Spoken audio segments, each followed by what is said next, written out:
अब खैबर पख्तूनख्वा की हुकूमत के खिलाफ अभी जो प्लानिंग आसिफ अली जरदारी, बिलावल भुट्टो, नवाज शरीफ, शहबाज शरीफ और मरियम और चंद जर्नैल ये बनाने की कोशिश कर रहे हैं कि किसी तरीके से भी गवर्नर राज लगा दिया जाए।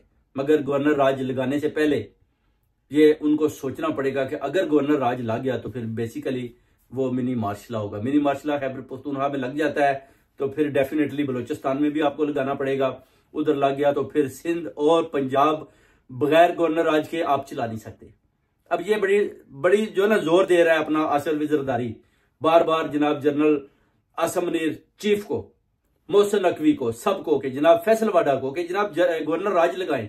अभी तो इमरान खान ने देखें जी, वो उसने तो जनाब अपना अली बिन गंडापुर के सीधा सीधा तकारीर में उसने बता भी दिया कि जनाब अब पंजाब पर चढ़ाई करें। तो वो कहता है कि ये तो 9 मई फिर हो गया, तो किसी तरीके से भी खान को रस्ते से हटाएं। जो फैसल वाडा जो जुबान बोलता है कि खान के लिए खतरा हो गया है, खान की जान को खतरा है, खान बच नहीं सकता, अगर मुराद सईद पकड़ा जाता है तो खान और जनरल फैज को फांसी हो जाएगी। ये बातें भी जो है ना अपना ये फैसल वाडा कर रहा है, मगर उसकी बातों में सच्चाई नहीं है। बेसिकली वो डरा हुआ है, खौफजदा है, उसको पता है कि इनका जो है ना अंजाम वो होने को आ पहुंचा है। अब गवर्नर राज की ये जो 1-2 दिन से पूरा जोर लगा रहे हैं कि किसी तरीके से खैबर पख्तूनख्वा में लगाया जाए और अली मीन गंडापुर को गिरफ्तार किया जाए। मगर जो अली मीन गंडापुर की उनके साथ फाटा में मीटिंग होती है वो बड़ी कॉन्फिडेंशियल है। अगर उन्हें गवर्नर राज लगाना होता तो उसी वक्त ही उसकी गिरफ्तारी करके गवर्नर राज लगा सकते थे, मगर गवर्नर राज लगता हुआ दूर दूर तक दिखाई नहीं देता। वो कहते हैं आसिफ अली जरदारी और नवाज शरीफ, शहबाज शरीफ, मरियम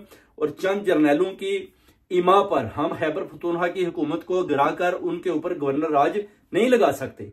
आप कुछ भी कर लें, बल्कि आप अवाम की खिदमत करें। जैसे बिलावल भुट्टो कहते हैं जी अवाम की खिदमत करनी है, तो वो कहते हैं अवाम की खिदमत करके दिखाएं। हमने अगर आपको मसलत किया है तो फिर आप अवाम की खिदमत करें। अगर आप अवाम की खिदमत करने में नाकाम हो जाते हैं, जैसे आप हो चुके हैं, तो फिर ऊपर से आप कहते हैं गवर्नर राज लिखा दें, तो फिर पैसा सारा आपके पास है, तो अवाम पहले ही भूख से तड़प रही है, तो फिर ये इनकलाब आ जाएगा। इनकलाब आ गया, अवाम बाहर आ गई, जनाब फौज और अवाम में डंडा सोटा चलता है, तो फिर उसमें बिलावल भुट्टो, आसिफ जरदारी, नवाज शरीफ, शहबाज शरीफ, मरियम ये तो भाग जाएंगे, ये तो भागने की कोशिश करेंगे और लड़ाई अवाम, खान और जर्नैलों और एस्टेब्लिशमेंट के दरमियान छोड़ जाएंगे। और जर्नैलों को इस बात का भी पता है, बल्कि बार बार उनको भी पैगाम दिया जाता है कि आप गवर्नर राज लगाने की कोशिश ना करें। अगर गवर्नर राज लगाएंगे तो फिर इंडिया भी देख रहा है कि इस मुल्क का खात्मा बड़ी जल्दी हो रहा है। गवर्नर राज आपको ही उल्टा पड़ेगा, अवाम में और आप में तसादम शुरू हो जाएगा। अगर आप अवाम में और तसादम और एस्टेब्लिशमेंट में गवर्नर राज की सूरत में खैबर पख्तूनख्वा के अंदर शुरू होता है, तो फिर ऑटोमेटिकली बलूचिस्तान भी देख रहा है कि अगर एक सूबे में लड़ाई होती है तो उधर जो दहशतगर्द हैं वो पहले तैयार बैठे हैं, वो भी उधर जंगी माहौल बना देंगे। जब जंगी माहौल बना देंगे तो फिर कच्चे के डाकू भी बाहर आ जाएंगे, कच्चे के डाकू बाहर आ गए तो फिर पक्के के डाकू भी बाहर आ जाएंगे। उसके बाद फिर पंजाब और सिंध भी आपके हाथ से निकलता दिखाई देता है। जो आसिफ अली जरदारी बड़ी देर से प्लानिंग बनाकर बैठा हुआ है कि किसी तरीके पर मैं सिंध को अलहदा करके इसके ऊपर अपना फुल कब्जा कर लूं।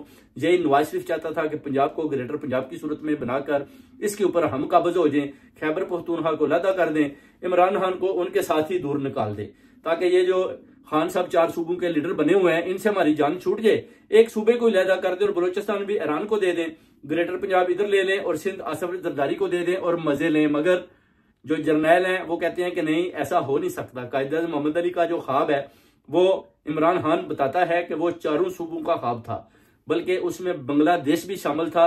जो चंद जर्नैलों और गलत जो पॉलिसीज बनाई गई थी उसकी इमा पर हमें बांग्लादेश से भी हाथ धोने पड़े। और अभी खान कहता है कि मैंने अगर बांग्लादेश खोया है तो यह सवाल ही नहीं पैदा होता कि 4 सूबों में से एक सूबा भी जो है ना वो उसको अलहदा करने की ये कोशिश करें। पहले भी आप देखें फटा को भी खान साहब ने साथ मिलाया और मुल्क को बड़ा जबरदस्त माहौल में और बड़े मजबूत तरीके के साथ इमरान खान ने चलाया। और कोविड में भी आप देखें खान साहब ने जबरदस्त किस्म की उनकी बैटिंग थी और बॉलिंग थी, जो अवाम ने अभी तक उनको सराहा। और अभी इस लीडर को रजीम चेंज करके घर अंदर डाला हुआ है, तभी उसके निकलने के सारे दरवाजे बंद किए हुए हैं। मगर आप देख लें कि अली बिन गंडापुर ने बोला है कि सब कुछ केसेस खत्म हो चुके हैं, 10 से 15 दिन में बेलें हो जाएंगी और खान साहब को इनको छोड़ना पड़ेगा। अगर ना छोड़ा तो फिर हमें भी छुड़वाना आता है। मरियम नवाज और ज्यादा देर तक जनरल आसम मुनीर को अपने हाथों में नहीं निचा सकती, और ना ही जनरल चीफ जो आर्मी स्टाफ है वो और ज्यादा